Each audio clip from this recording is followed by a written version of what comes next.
मेरे पिता की तरफ के लोग तांत्रिक और भूत सिद्धि करने वाले थे। हम तंत्र मंत्र और भूत सिद्धि करते थे। हमारा कांटेक्ट खुद शैतान से था। मुझे याद है कि मेरे पिता कमरे में जाया करते थे शैतान की पूजा करने के लिए, और मैं शैतान की उपस्थिति को भी महसूस कर पाता था। और मेरे पिता आराधना करते थे, टंग्स में बोलते थे, शैतान की अन्य भाषाएं बोला करते थे, दुष्ट आत्माओं की। और वहाँ वो फूल चढ़ाते, कैंडल जलाते और पानी डालते थे। शाम को 7 बजे से लेकर सुबह 5 बजे तक मैं एक डिमोनिक चर्च में जाता था, जहाँ तंत्र मंत्र भी सिखाया जाता था।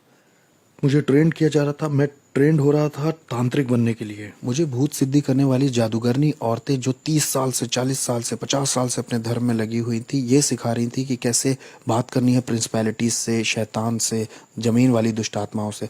आप शैतान से डायरेक्ट बात नहीं कर सकते, आपको पहले अधिकार कमाना होगा। मुझे याद है 1 या 2 हफ्ते बाद लगभग मैं स्कूल के बाहर थोड़ी मस्ती कर रहा था, अपने दोस्तों के साथ मज़े ले रहा था, और मैंने सुना कि कुछ नीचे गिरा। वो एक वुडू नेकलेस था। मैंने उसे उठाया और पहन लिया। उसमें बहुत सारे रंग थे, और ये नेकलेस ही मेरा शैतान के साथ पहला कांटेक्ट था। कुछ समय के बाद हम टैरो कार्ड रीडिंग करने गए। वहाँ मैं जब गया तो मैं लगभग 10 साल का था, मैं छोटा ही था। वहाँ पर जो औरत भूत सिद्धि करती थी, टैरो कार्ड रीडिंग करती थी, वो विच लेडी, उसने मुझ में अपनी आंखें बिल्कुल धसा दी। वो बिल्कुल मुझ पर फिक्स हो गई। हमें ये लड़का चाहिए, हमें ये लड़का चाहिए ही चाहिए। हम इसे सेंटेरिया का रिसर्च करने वाला बनाएंगे, और ये स्पिरिचुअलिज्म को भी आगे बढ़ाएगा। स्पेनिश में आत्माओं की साधना करना डिमोनिक है, और सेंटेरिया संतों की पूजा कहलाती है, लेकिन वो है दुष्ट आत्माओं की पूजा। और अगर ये तुमने हमें नहीं दिया तो ये 30 दिन में अपनी आंखें खो देगा। मेरी माँ होने के नाते मान गई, और उसने अपना फर्नीचर बेच दिया। उसने अपना बेडरूम सेट बेच दिया सिर्फ $250 जुटाने के लिए, ताकि मेरी पहली सेरेमनी हो। इस औरत ने मेरी माँ के दिल में बहुत डर बैठा दिया था, और मेरी माँ जमीन पे सोने लग गई क्योंकि उसके पास बेड नहीं था, और वो ये भी नहीं चाहती थी कि मेरी आंखें खोएं। तो इन लोगों ने मुझे अंधकार की दुनिया में आगे बढ़ाया जब मैं 10 साल का था। फिर पहला एनकाउंटर जो मेरा हुआ, मैं जब 10 साल का था, वहाँ डेविल आया और उसने ऑफरिंग भी कबूल कर ली। मेरी जिंदगी अब शैतान को सौंप दी गई थी, और उन्होंने मेरे गले में 5 मालाएं पहनाई। ये 5 तरह की बड़ी दुष्ट आत्माएं थीं जो आसमानी मकामों में रहती हैं। ये शैतान के नीचे होती हैं। उन्होंने ये मेरे गले में पहना दिया, जिन्हें सेंटेरिया कहते हैं। उन्होंने कहा कि यही रूहें आज से तुम्हारी मदद करेंगी, और ये तुम्हारे स्पिरिचुअल गार्डियन एंजल्स हैं, और अब से यही तुम्हारी आगे को फिक्र करेंगे। 13 साल का होते होते मुझे शरीर से आत्मा को अलग करना आ गया था, और मैं शरीर घर में छोड़कर स्पिरिट रेल्म में निकल जाता था, अलग क्षेत्रों में, और जाकर वहाँ श्राप बोलता था। अंधकार का साम्राज्य बढ़े और आस पड़ोस श्रापित हो जाए। यहाँ पर होमोसेक्सुअलिटी आ जाए, यहाँ पर डीमंस आ जाए, यहाँ पर spirit of murder, spirit of suicide आ जाए। मुझे अपने आस पड़ोस में ये सारे चैनल्स चलाना आ गया। 15-16 की उम्र आते आते मैं हॉस्पिटल्स में जाके आईसीयूज में मौत हो जाए ऐसा बोलता, दूसरे कमरों में मौत हो, ये इंसान मर जाए, ताकि डेविल की नज़र में मेरा लेवल या मेरा ओहदा और बढ़ सके।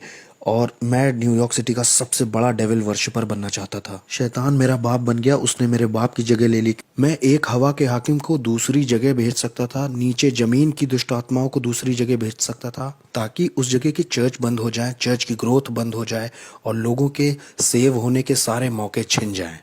मुझे याद है कि एक बार हमारे पड़ोस में निकी क्रूज का ग्रुप आया हुआ था। वो उसको ट्रूस बुलाते थे। वो चलते चलते वर्शिप करते हैं, फिर वचन का प्रचार करते हैं, फिर कहीं और निकल जाते हैं और वही करते हैं। और मैं इनके पीछे कुछ इस तरह से लगा कि इन्हें पीछे कर दूं, इन्हें कुचल दूं। और ये जवान बच्चे थे, कोई 18, कोई 19, कोई 20, कोई 16 ऐसे थे। और मैंने कहा कि ये मेरे पड़ोस में कैसे ये गंदे गाने, ये कूड़ा मेरे बगल में बजा सकते हैं, जिसे आज हम आराधना कहते हैं। ये गंदे गाने थे मेरे लिए। अब मैं इनके पीछे पड़ के इन्हें बर्बाद कर दूंगा। जब मैं वहाँ ऊपर गया तो जहाँ मतलब वो लोग थे, वहाँ एक आँख की दीवार थी जिससे मैं उन्हें छू नहीं पा रहा था और ना उसके पार जा पा रहा था। किसी चीज़ ने मुझे रोका। जितनी बार भी मैंने आत्मिक शक्तियों को बोला जाओ, तो वो नहीं जा पाई, वो रुकती रहीं, और मैं कभी भी उन बच्चों को छू नहीं पाया। मैंने कहा कुछ तो सही नहीं है, कुछ तो ऐसा है जो सही से नहीं हो रहा। फिर मैं वहाँ से निकल गया। मैंने कहा अब मैं इनके साथ नहीं लगूंगा, इन्हें अकेला छोड़ देता हूँ। ठीक है, ये पहला राउंड जीत गए। मैंने कई क्रिश्चियंस को घुटने पिला दिया, दुआ के लिए नहीं, क्योंकि उनमें ताकत ही नहीं थी। इसलिए नहीं कि आपका परमेश्वर ताकतवर नहीं था, मुझे गलत मत समझिए। परमेश्वर तो ताकतवर था, लेकिन बर्तन कमजोर था। बर्तन का कोई प्रार्थना का जीवन नहीं, ना कोई उपवास का जीवन, और ना परमेश्वर से इसका संबंध सही है। ये व्यक्ति भक्त जैसा बस बाहर से दिख रहा है, लेकिन कोई शक्ति नहीं है। ये व्यक्ति कमजोर है और इसके जीवन में कुछ हो भी नहीं रहा है। इसके पास बाइबल भी है, इसके पास कपड़े भी सही हैं, इसके वस्त्र सही हैं, लेकिन इसका कोई जुड़ाव नहीं है यीशु के साथ, क्योंकि ये उसकी इच्छा से बाहर है, उसकी प्रतिज्ञाओं से बाहर है और इसके डिवाइन पर्पस से भी बाहर है। इसलिए मेरा उस पर अधिकार है, मैं उसको गुलाम की तरह बना लूंगा, मैं उसे तोड़ दूंगा, उसके साथ तंत्र मंत्र करूंगा, मैं करता जाऊंगा एक मसीही से दूसरे मसीह, एक चर्च दूसरा चर्च, कई सारे, मैं हर वो चीज गिराता जाता जो यीशु के क्रूस को दिखाती थी। और फिर मुझे याद है जब मैं सोने गया, बहुत गहरी नींद थी और मैंने एक टी शर्ट मुंह पे डाली, मैं सो गया और मैंने देखा कि मैं एक ट्रेन में हूँ, उसमें बहुत सारे लोग हैं, मैं कुछ समझ ही नहीं पा रहा था मैं ट्रेन में क्या कर रहा हूँ। ये ट्रेन इतनी तेज चल रही थी कि आप समझ नहीं सकते, मैं पृथ्वी पर इतनी तेज किसी चीज में नहीं चढ़ा। और ये ट्रेन नर्क में आ गई, यीशु मसीह मुझे नर्क ले आए। और जब मैं नर्क में पहुंचा तो वो ट्रेन दरवाजे से बहुत कस के लड़ गई, एक इतनी तेज आवाज हुई कि सब खुल गया और बहुत गर्मी बाहर आ रही थी, न जाने कहाँ से। वहाँ सांस लेने में भी बहुत दिक्कत हो रही थी। मैं ट्रेन से जैसे बाहर आया तो उसमें जो लोग थे उनके चेहरे नहीं दिख रहे थे, लेकिन उनके चेहरे पर डर दिखाई दे रहा था। वो डर आप महसूस कर सकते थे। ये डर इस बात का था कि आप वहां से कभी बाहर नहीं निकलेंगे। और ये जगह पूरी भरी हुई थी। वहाँ वो बहुत अजीब सा, बहुत अजीब। और जब मैं आगे गया तो वहाँ मुझे याद है आगे शैतान मिला। उसने कहा मैं तुम्हारा बाप था। वो डिमोनिक टंग्स में बोल रहा था कि मैं तुम्हारा बाप था, मैंने तुम्हें सब कुछ दिया जो चाहिए था, मैंने तुम्हारी केयर की, मैंने तुम्हें आशीष दी, मैंने तुम्हें प्रोटेक्शन दी, मैंने तुम्हारे लिए लोगों को मारा है, तुम्हारे लिए सब कुछ किया, तुम्हें पावर दी, तुम्हें तुम्हारा नाम बनाया इस साम्राज्य में। जो तुम्हारे विरोध में उठे उन्हें मार दिया, क्योंकि मैं तुम्हारा इस्तेमाल करने वाला था अपने राज्य को लाने के लिए पृथ्वी पर। और तुम मुझे छोड़ना चाहते हो, मुझसे धोखा करना चाहते हो। और ये सब डिमोनिक टंग्स में हो रही थी और मैं भी उससे दुष्ट आत्माओं की अन्य भाषा में बराबर बोल रहा था। मैंने कहा नहीं, मैं छोड़ूंगा नहीं, मैं बस कंफ्यूज हूँ, मुझे समझ नहीं आ रहा हो क्या रहा है। उसने कहा नहीं, मुझे मालूम है तुम क्या करोगे, तुम मेरे धर्म को एक्सपोज करोगे कि मैं कौन हूँ और मेरे आत्मिक संसार में कैसे काम करता हूँ। मैंने तुम्हें वो चीजें बताई हैं जो किसी को नहीं बताई, क्योंकि मैं तुम पे भरोसा करता था कि तुम मेरे राज्य को आगे बढ़ाओगे, क्योंकि मैं और तुम्हारा इस्तेमाल करना चाहता था बड़े पैमाने पर। और कंफ्यूज होके उसने मेरी मेरी गर्दन पकड़नी चाहिए। और जैसे ही मुझे मारने के लिए उसने गर्दन पकड़नी चाहिए, एक क्रॉस मेरे हाथ में यीशु मसीह का आया।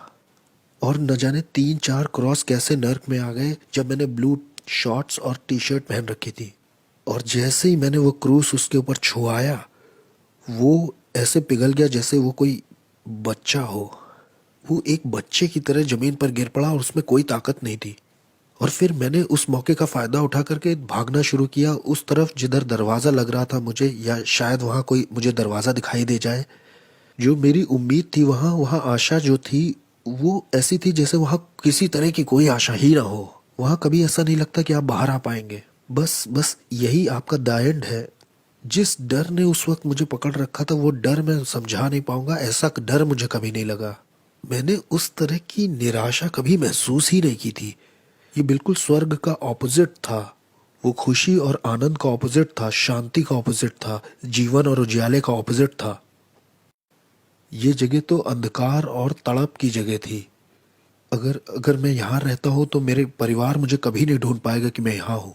मेरी पत्नी, मेरी बेटी मुझे कैसे ढूंढ पाएंगे, कैसे देख पाएंगे। अब जब मैं उस सुरंग के और गहरे में जा रहा था, ये सोचते हुए कि वहाँ शायद कोई दरवाज़ा हो या किसी तरह की कोई दरार वहाँ हो, वहाँ शैतान फिर से दिखाई दिया और उसने कहा कि मैं तुम्हें मार दूंगा। अब समर्पण के समय में मैंने तुम्हारे शरीर पर कुछ दुष्ट आत्माओं की भाषा में निशान बनवाए थे जो मेरे कॉन्ट्रैक्ट हैं, इससे मैं तुम्हें मार दूंगा।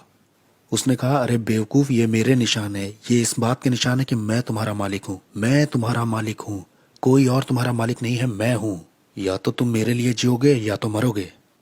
और फिर जैसे ही उसने अपने हाथ बढ़ाए मुझे दोबारा पकड़ने के लिए, मैंने तो सोचा मेरी कहानी खत्म। अब वो मुझे दूसरी बार पकड़ने आया है। क्रूस यीशु मसीह का बीच में आ गया नर्क में।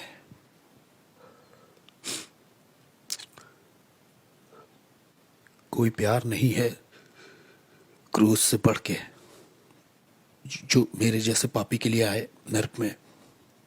दाऊद कहता है कि अगर मैं अपना बिछौना अधोलोक में भी बिछाऊं तो उसे पता है।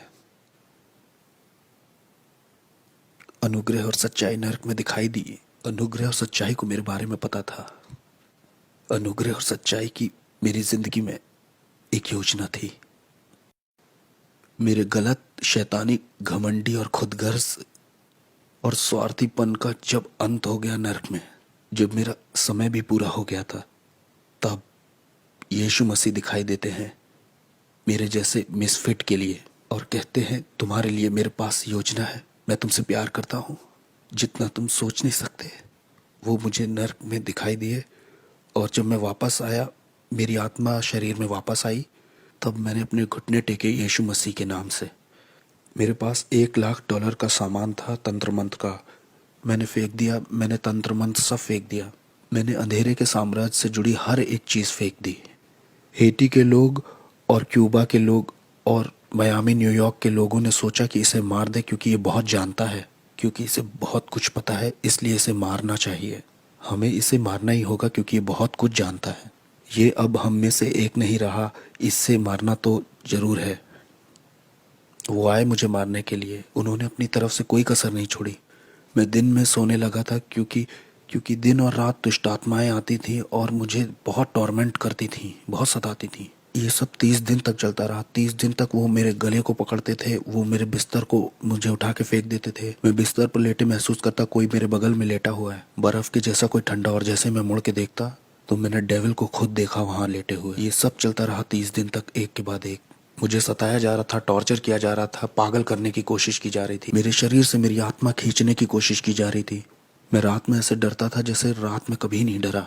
30 दिन तक मैं चिल्लाता रहा और मुझे प्रार्थना करना भी नहीं आता था, सिर्फ बोलता था जीसस जीसस जीसस। प्रार्थना आती नहीं थी तो वो बहन तो इस तरह से चर्च में प्रार्थना करती, लो वो भाई ऐसे प्रार्थना करता है।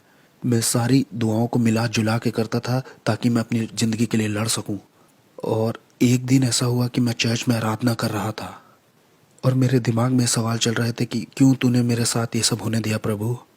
और उस दिन मैंने ये आवाज़ सुनी कि मैं देखना चाहता था कि तुम मुझसे कितना प्यार करते हो।